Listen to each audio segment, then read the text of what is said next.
nego glavni, lopta na prvu stativu, pokušat će Sulejmani. Sulejmani je brži. O, šta je ovo? Ovo je najglublji start na Marakani godinama unazad.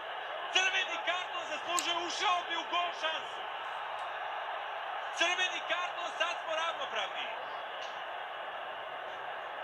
Ali da li Sulejmani može da nastavi meč? Napravili smo 3 promene, sada je to sledeće pitanje.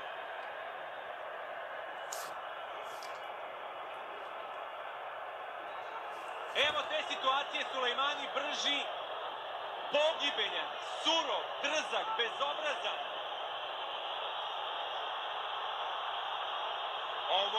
Ovo je start, ovo je bio start da ga povredi.